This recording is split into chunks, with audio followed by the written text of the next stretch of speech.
जिम्मेवारी पूरा गर्न कठिन भए पनि समयसँगै वास्तविक जीवन जिउन सिकाउने एउटा महत्त्वपूर्ण पाठ रहेछ। हो, बालापन फर्काउन सकिँदैन भने चाहिँ जिम्मेवारीबाट कोही पनि तर्किन नमिल्दो रहेछ। कर्तव्यले रमाइलो पल खोज्दछ भन्न त मिल्दैन।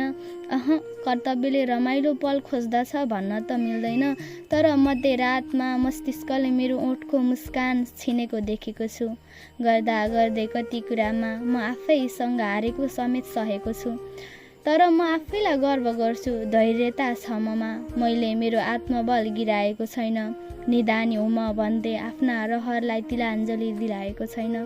तर मैले उमेरमै आफ्ना जिम्मेवारी पुरा गर्न सकूँ। बाबाको कर्तव्य आफूमाथि वहन गर्न सकूँ। आमाका आँखाभरिका आँसले कहिले नजर नझुकाउन्। मैले गरेका व्यवहारले मेरो बाआमाको हृदय कदापि नदुखाउन्। बस म यति चाहन्छु। हो, बस म यति चाहन्छु।